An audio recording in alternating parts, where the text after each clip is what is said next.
Programme night addition में हम आपको खुशामदीद कहते हैं। नाजरीन, चीफ जस्टिस ऑफ पाकिस्तान के सो मोटो नोटिस के तहत आने वाले फैसलों के खिलाफ अब अपील नहीं हो सकती। बड़ा बेंच बनेगा, ना ही माजी के फैसलों की को पटारी खुल सकेगी। हुकूमत के जाते ही यानी कौमी असम्बली की तहलील के एक रोज़ बाद ही सुप्रीम कोर्ट ने सो मोटो नोटिस पर एक बड़ा फैसला आज दिया है। पार्लियामेंट की तरफ से मुतासरा फरीक को अपील का हक देने की जो कानून साजी थी, इसको ख़त्म कर दिया गया है। इसी साल मई में पार्लियामेंट ने रिव्यू ऑफ जजमेंट के नाम से एक कानून बनाया जिसमें चीफ जस्टिस के खुद नोटिस वाले मुकदमात में सज़ा पाने वालों को अपील का हक दिया गया था। और वो अपील चीफ जस्टिस नहीं बल्कि एक बड़ा बेंच सुनेगा। अपील करने के दिनों को 30 दिन से बढ़ाकर 60 दिन किया गया। नए कानून के तहत माजी के तमाम मुतासरा फरीकैन को अपील का हक दिया गया था उस कानून साजी के तहत जो 5 मई को हुई थी। ये कानून बनने की देर थी। आम तासुर ये फैल गया था कि ये कानून मुस्लिम लीग नून की हुकूमत ने नवाज शरीफ को वापस लाने के लिए और उनकी सज़ाओं को ख़त्म करवाने के लिए ये कानून साजी की गई है। ये वही दिन थे जब PDM की इत्तेहादी हुकूमत खुसूसन मुस्लिम लीग नवाज सुप्रीम कोर्ट के जजेस के ख़िलाफ़ एक जानिबदारी की मुहिम चला रही थी। बहरहाल अभी उधर नवाज शरीफ को इस बिल से रिलीफ देने की तैयारियां हो ही रही थी। बड़ी उम्मीदें थी नून लीग को कि उसी वक्त दूसरी तरफ बिल को आइन के मुनाफी करार देने की दरखास्तें भी सुप्रीम कोर्ट में दायर होना शुरू हो गई और उसके बाद 6 समातें हुई। 19 जून को फैसला महफूज किया गया। आज जब असम्बली तहलील हो चुकी है और फैसले को अंडू करने वाला कोई नहीं है, ऐसे में सुप्रीम कोर्ट की तरफ से वर्डिक्ट दिया गया है कि आज 3 रुकनी बेंच ने आइन से मुनाफी होने पर supreme court review and order and judgement act को स्ट्राइक डाउन कर दिया है। अपने फैसले में अदालत ने ये लिखा है कि सुप्रीम कोर्ट रिव्यू एक्ट की कोई कानूनी हैसियत नहीं है क्योंकि ये पार्लियामेंट की कानून साजी के इख्तियार से तजावुज़ है। जस्टिस मुनीब अख्तर ने अपना एक इजाफी नोट भी लिखा जिसमें कहा गया कि सुप्रीम कोर्ट के रूल्स बनाने और कानून बनाने से लेकर पार्लियामेंट और सुप्रीम कोर्ट के इख्तियारात बराबर हैं।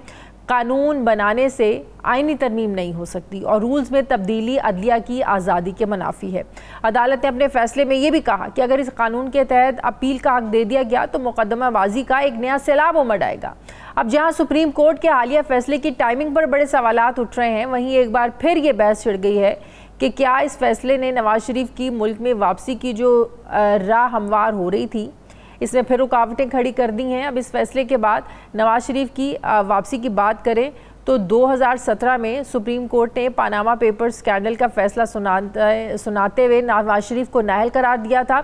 अपने फैसले में अदालत ने कहा था कि नवाज शरीफ ने 2013 में कागजात नामजदगी जमा कराते हुए एक कंपनी कैपिटल FZE से मुतालिक हकायक छुपाए, इन्हें जाहिर नहीं किया, लिहाजा वो सादिक और अमीन नहीं रहे। फिर दिसंबर 2018 में नवाज शरीफ को एक दूसरे मुकदमे अल अजीज़िया स्टील मिल्स रेफरेंस में एहतसाब अदालत ने 7 साल कैद की सज़ा सुनाई, जेल भेज दिया और फिर नवाज शरीफ की जेल में तबीयत ख़राब रहना शुरू हो गई और फिर वो इलाज की गर्ज से जेल से अस्पताल और फिर नवंबर 2019 में जेल से सीधा लंदन चले गए। वो दिन और आज का दिन नवाज शरीफ की वापसी की तारीखें भी बड़ी सामने आई, ख़बरें भी बार बार आती रहीं, हत्ता कि नून लीग के लोग खुद ये कहते रहे कि नवाज शरीफ अब जल्द वापस आएंगे, लेकिन अभी तक तो नवाज शरीफ आए नहीं। मुसलसल गैर हाज़िरी पर नवाज शरीफ को अदालत ने इश्तिहारी भी करार दिया। उनके फ़ैसले तो पाकिस्तान आते रहते हैं लेकिन वो ख़ुद नहीं आए। अभी कल ही एक इंटरव्यू में वज़ीर-ए-आज़म शहबाज शरीफ ने अगले महीने नवाज शरीफ की वतन वापसी का इंदिया दिया था और ये कहा था कि वो पाकिस्तान आकर कानून का मुकाबला करेंगे, अपने मुकदमात का मुकाबला करेंगे। क्या कहा देखिए।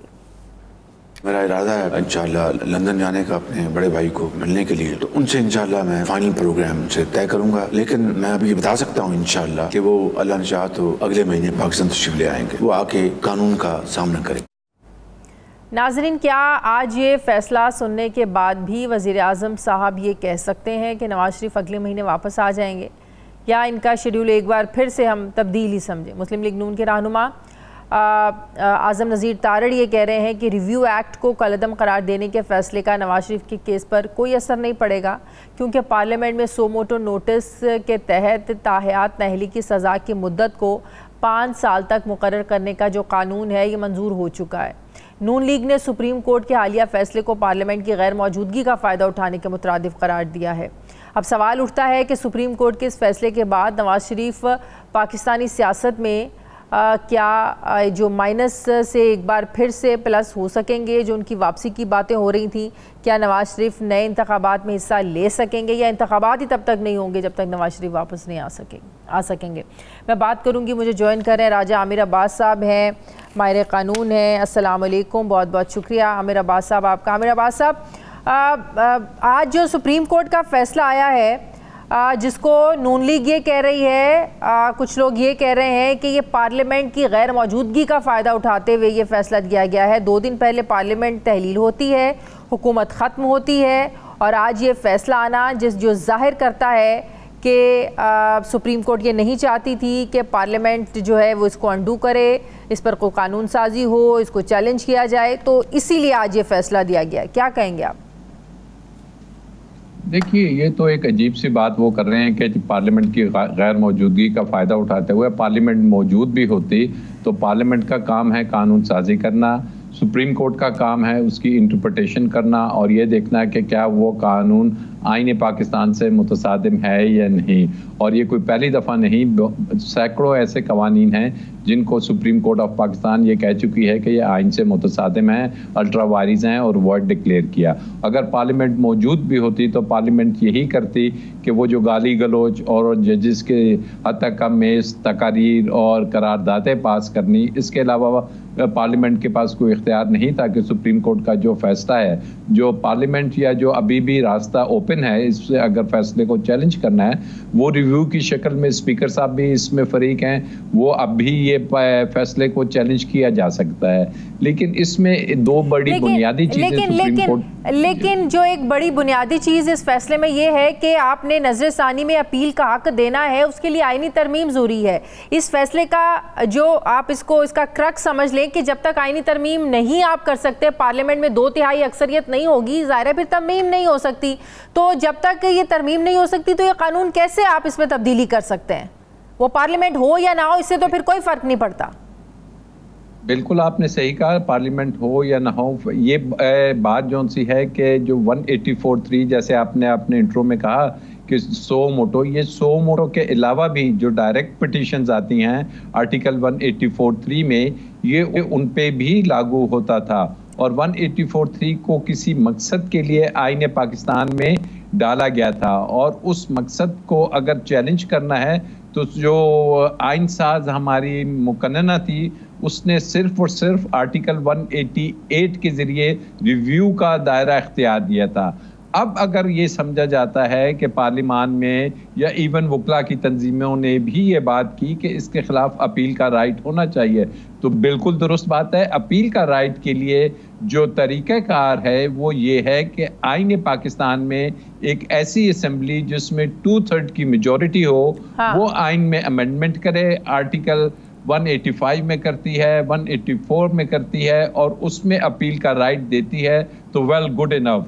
बट एक्ट के तहत आप ये तब्दीली नहीं ला सकते, ये तो बड़ा क्लियर है, वाज़ेह है। लेजिस्लेशन के जरिए ये तरामीम नहीं हो सकती। और इस जजमेंट में एक और इम्पोर्टेंट चीज सेटल हो गई है कि सुप्रीम कोर्ट के जजेस ने कहा है कि जो आर्टिकल 191 में जो सुप्रीम कोर्ट के रूल्स हैं उनको चूंकि कॉन्स्टिट्यूशनल बैकिंग हासिल है तो उनकी जो लेवल है वो सब ऑर्डिनेट लेजिस्लेशन से ऊपर होगी और कोई भी सब ऑर्डिनेट लेजिस्लेशन के जरिए सुप्रीम कोर्ट के जो रूल्स हैं उनको चैलेंज नहीं किया जा सकता और चेंज नहीं किया जा सकता। और मैं समझता हूं कि वो जो दूसरी अमेंडमेंट बिल जो सा अमेंडमेंट है जो supreme court practice and procedure act, वो भी इसी एनोलॉजी में मुझे नल एंड वॉइड होता हुआ नजर आ रहा है। एक और चीज बताएं, ये जो नवाज शरीफ की ताहयात नाअहली थी, अब आप देखें ना, सुप्रीम कोर्ट ने ये फैसला दिया था ना, सुप्रीम कोर्ट ने जिसमें मुद्दत का तयन उसमें तो था कि ताहयात नाअहली है, तो जब तक सुप्रीम कोर्ट अपने इस फैसले पर नजर सानी नहीं करती तो इन्होंने इलेक्शन एक्ट में भी तो तब्दीली की थी ना, जिसमें सजा आपने 5 साल की कर दी थी नाअहली की। तो अब इसका मतलब ये है कि नवाज शरीफ को जो वो एक राइट मिल गया था कि वो अगला इलेक्शन लड़ सकेंगे और ये हुकूमत खुश हो रही थी, नून लीग वाले खुश हो रहे थे, अब वो ताहयात नाअहली भी हम ये समझें कि बरकरार है?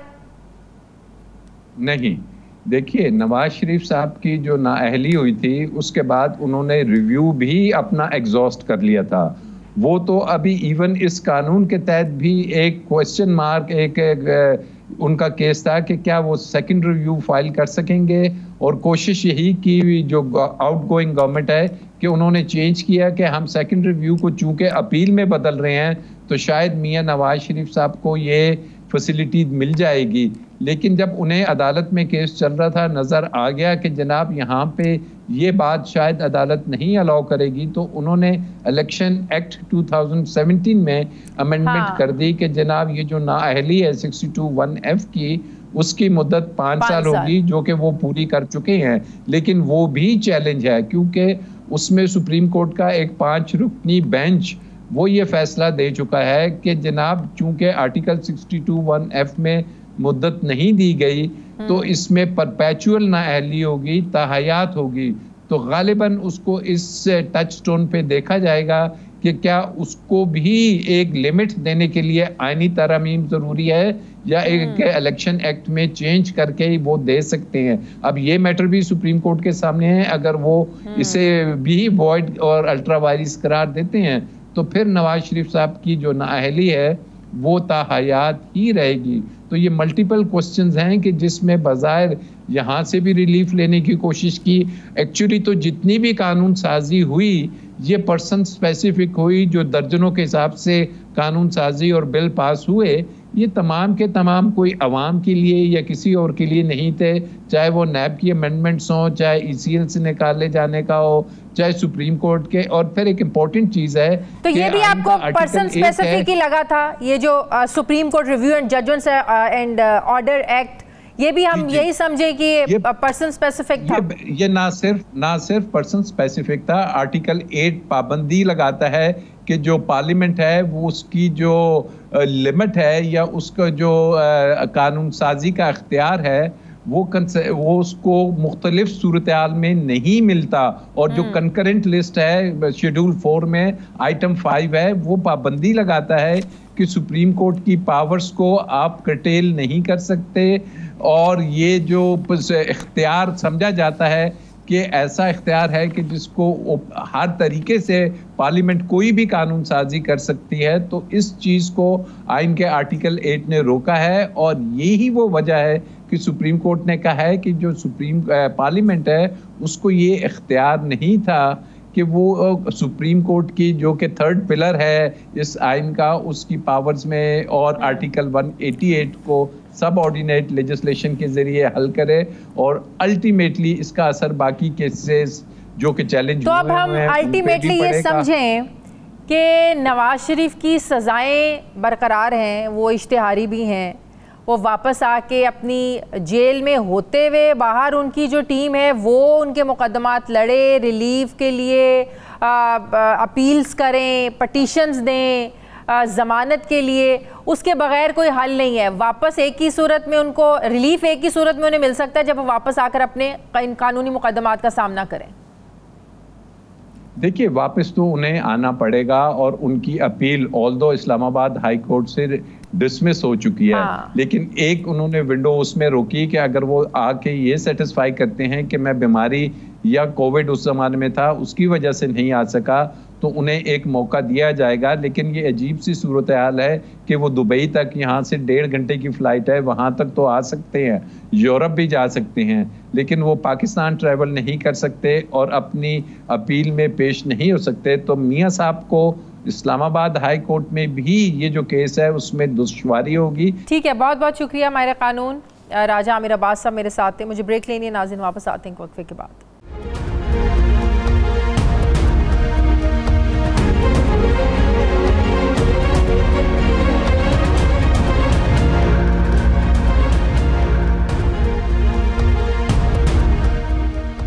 ब्रेक के बाद एक बार फिर से आपको खुशामदीद कहेंगे। मुस्लिम लीग नून के सीनियर रहनुमा राना तनवीर साहब मुझे ज्वाइन करें। अस्सलाम वालेकुम, बहुत बहुत शुक्रिया राना साहब आपका।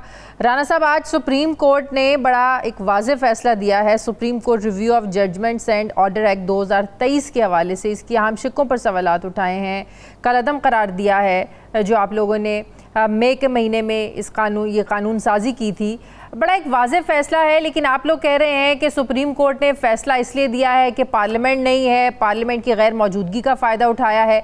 बिल्कुल नज़रसानी में अपील का हक़ देने के लिए सुप्रीम कोर्ट ने कहा है कि आइन में तरमीम की ज़रूरत है, सिर्फ एक एक्ट के तहत आप लोग ये कानून साजी नहीं कर सकते।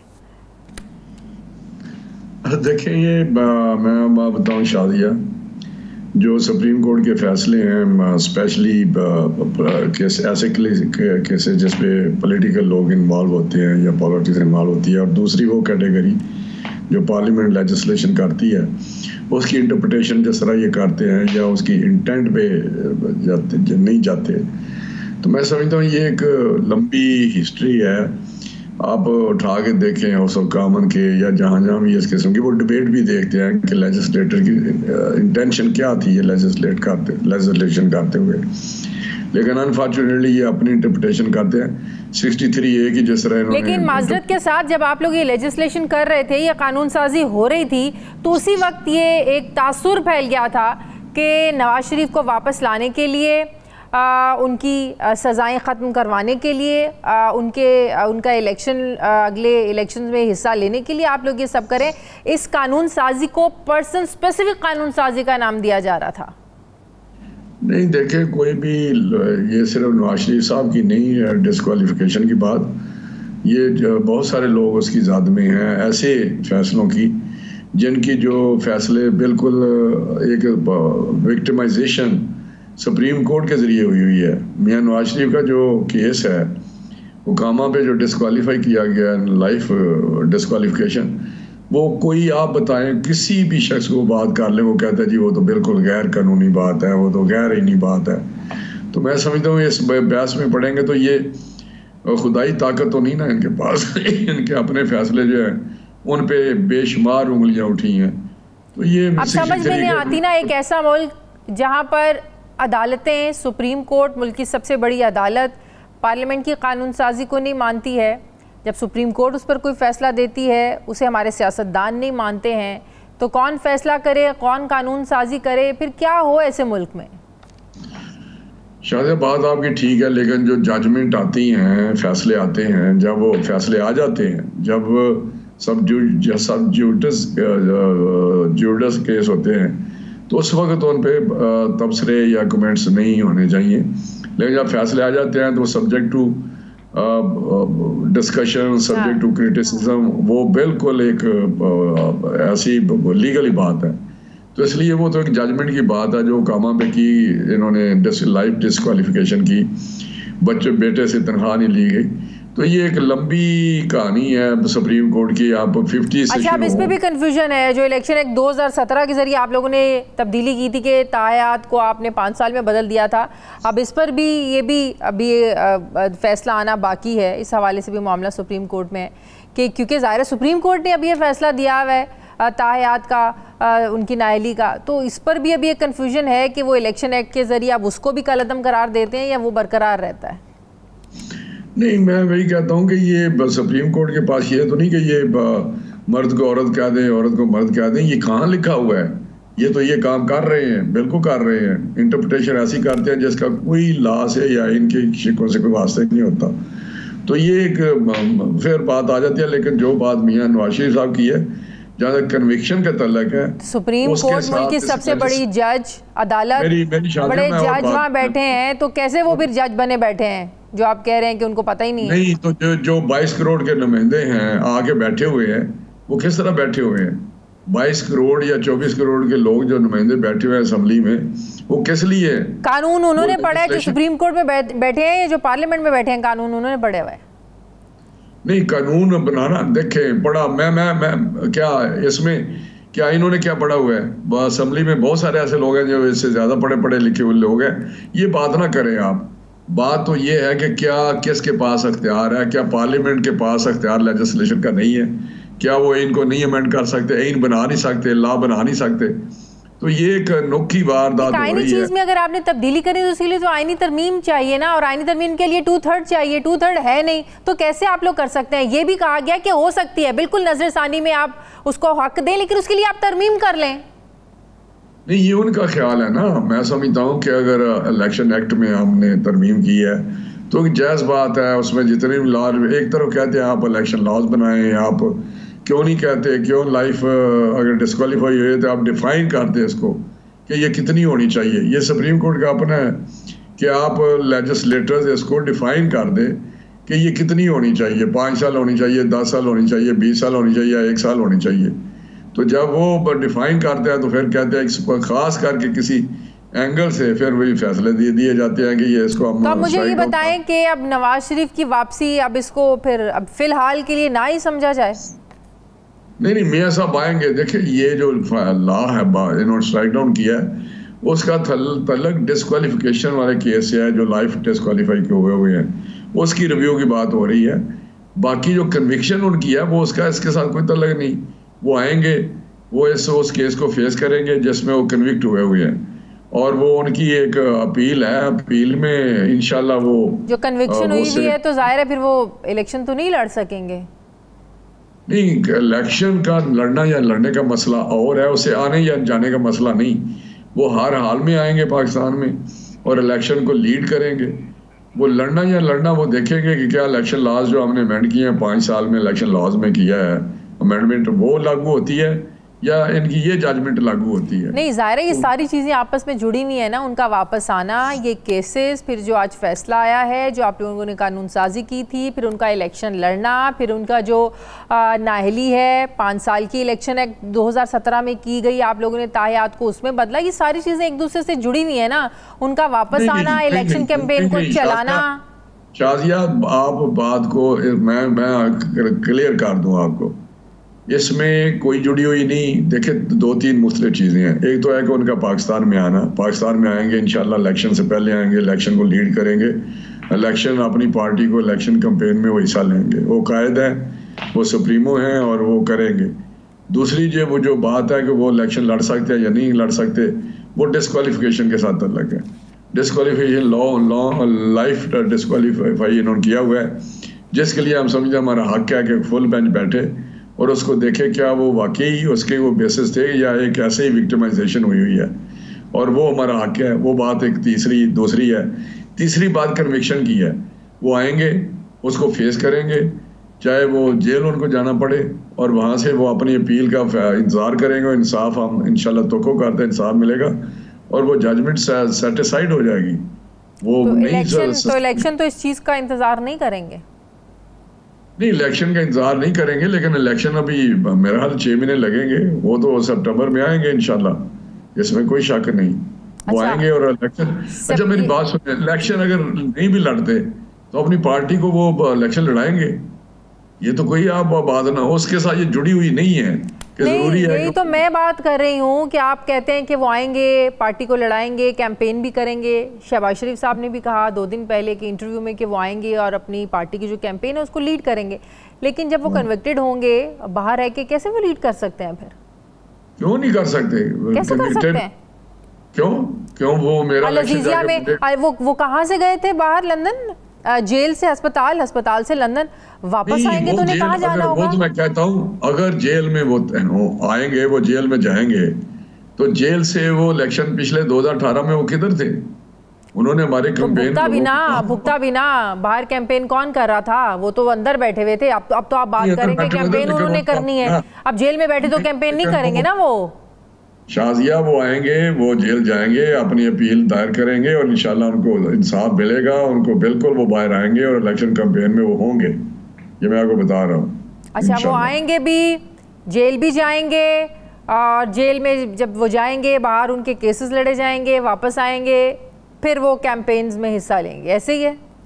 बिल्कुल ऐसे ही है। इंशाल्लाह वो आएंगे, उनको बेल में मुझे यकीन है पहली बेल मिल जाएगी, लेकिन अगर चंद दिन के लिए हुआ तो बिल्कुल वो प्रोसेस में जाएंगे और अदालतों से इंसाफ की तवक्को है हमें बिल्कुल। ये क्योंकि उस वक्त शायद अदालतें ज़रा मुख्तलिफ हों। ओह, देखा, बात तो वही होगी ना। 16 सितंबर के बाद तो अदालतें मुख्तलिफ होने ही वाली हैं। इसी आखिरी, मुझे लगता है अब आप लोगों की आखिरी उम्मीद वो बच गई है। नहीं, हमें इंसाफ आखिर ऊपर अल्लाह ताला की ताकत भी तो है ना यार। पहले भी तो अल्लाह ताला की ताकत देखी है ना आपने। Law of nature always prevails. और किधर गया वो इमरान खान जो कहता था मैं इसी उतारूंगा मैं वहाँ पे पंखे तारूंगा, मैं वहाँ के ये कर दूंगा, मैं इनको A क्लास B क्लास नहीं दूंगा, किधर किधर वो कई बातें। इमरान खान को अकेला तो नहीं जेल काट रहा, इमरान खान से पहले सबने जेलें काटी हुई हैं, जरदारी साहब ने भी, नवाज शरीफ साहब ने भी, शहबाज शरीफ साहब ने भी। यही मैं तो फिर सबके साथ ही हुआ ना। उसने नाजायज तौर पे इमरान खान ने किया ना, आज मुकाफाते अमल में फंसा हुआ है। आज कहता है वहाँ मक्खियाँ हैं, वहाँ कीड़े हैं, वहाँ जेल है। मियां नवाज शरीफ साहब अटक में नहीं रहे, आपको नहीं पता कहाँ इनको लेके गए थे, किधर से लांडी जेल में वो नहीं रहे। क्या उनको जहाज में बिठा के जहाज के अंदर हथकड़ियाँ सीट के साथ नहीं लगाई गई? इसके साथ तो कुछ हुआ ही नहीं।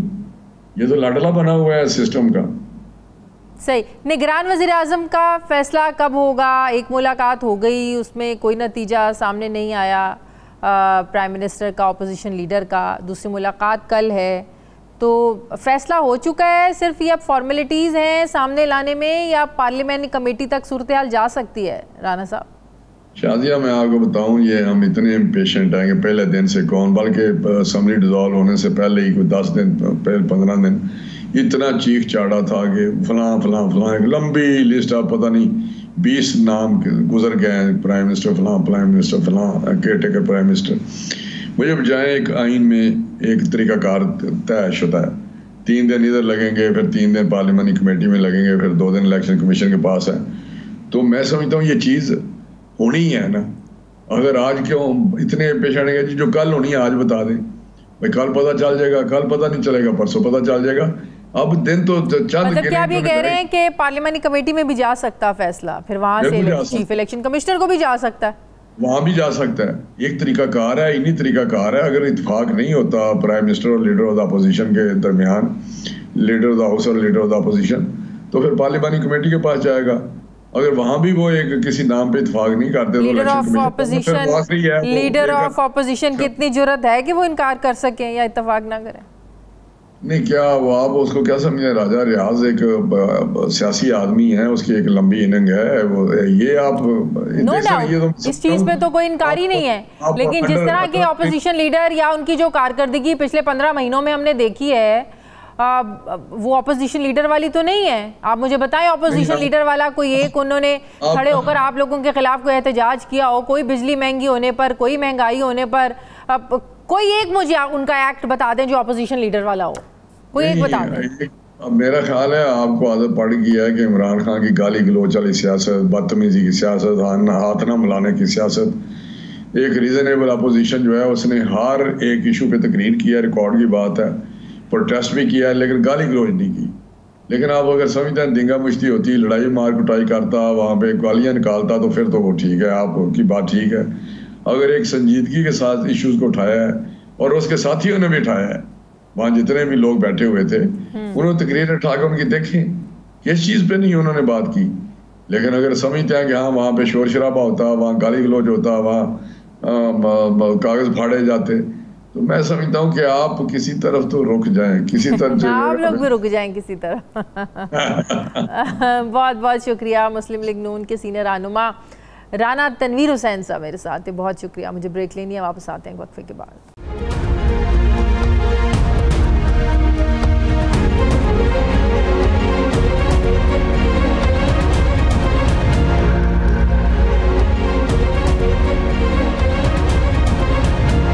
ब्रेक के बाद एक बार फिर से आपको खुशामदीद कहते हैं। सीनियर सहाफ़ी तज्ज़ियाकार मुजीबुर रहमान शामी साहब मुझे ज्वाइन करें। अस्सलाम वालेकुम, बहुत बहुत शुक्रिया।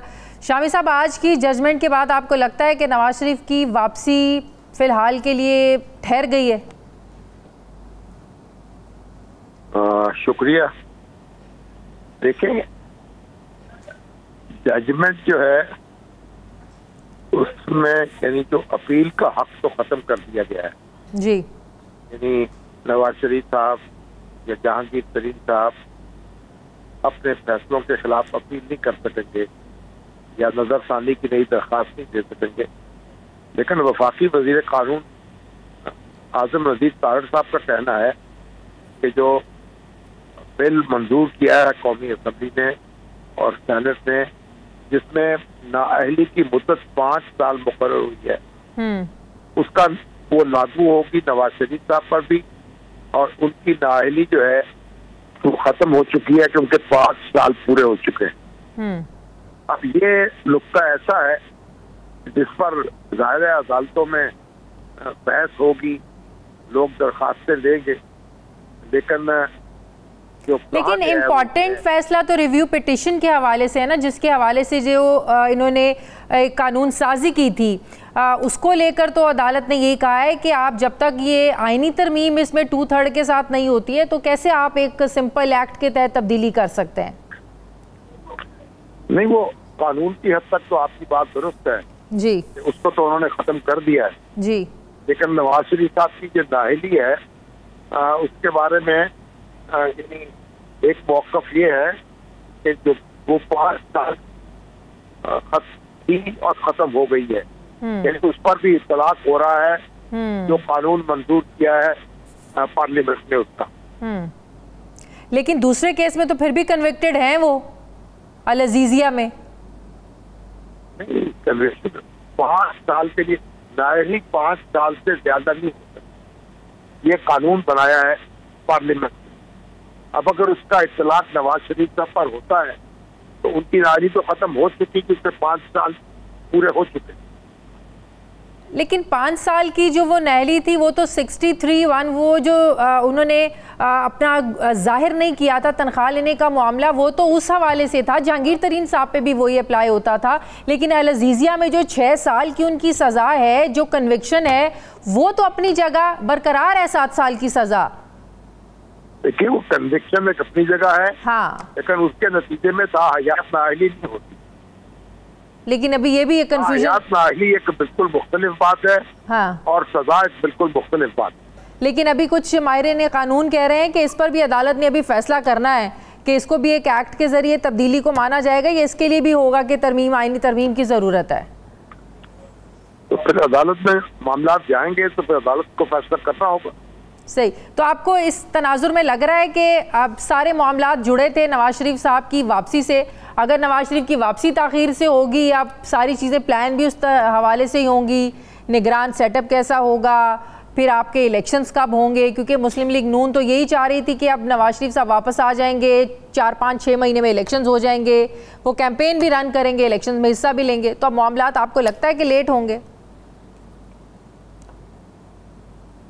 नवाज शरीफ साहब के आने से या ना आने से तो दूसरे मामला जो हैं वो मेरा ख्याल है कि मौखर नहीं होंगे, लेकिन मेरा ख्याल है कि वो अपना मुकदमे और मिल जाएगी, इस बात का इम्कान मौजूद है। तो आपको क्या 2018 वाले हालात ही लग रहे हैं कि जिस तरह उस वक्त नवाज शरीफ साहब जेल में थे, उनकी पार्टी ने उनके बगैर इलेक्शन लड़ा और उसके कॉन्सिक्वेंसेस भी उन्होंने देखे, और अब की बार नए इलेक्शंस में जो होंगे अगले साल, उसमें अब इमरान खान जेल में ही होंगे, रिपीट होने जा रहा है सब कुछ? हाँ, आप ये कह सकती हैं, लेकिन अब बस तारीख तो फिर अपने आप को दोहराती रहती है। अगर सियासतदान सबक हासिल नहीं करेंगे और मामलात को दुरुस्त करने की कोशिश नहीं करेंगे तो फिर यक्के बाद दीगरे उनके साथ ये होता रहेगा। ठीक है, निगरान वज़ीर आज़म के हवाले से क्या खबरें आपके पास शामी साहब? मेरे पास तो कोई खबर नहीं है, अभी मुशावरत जारी है। अभी शहबाज शरीफ साहब ने कहा है तो उनके पास 8 दिन बाकी हैं जी, और ये प्रोसेस उसमें मुकम्मल हो जाएगा। ठीक है, बहुत बहुत शुक्रिया मुजीबुर रहमान शामी साहब, सीनियर सहाफ़ी तज्ज़ियाकार मेरे साथ थे। बहुत शुक्रिया आपका। प्रोग्राम का वक्त ख़त्म हो गया, फीडबैक ज़रूर दें, अपना ख्याल रखें, मुझे इजाज़त दें, अल्लाह हाफ़िज़।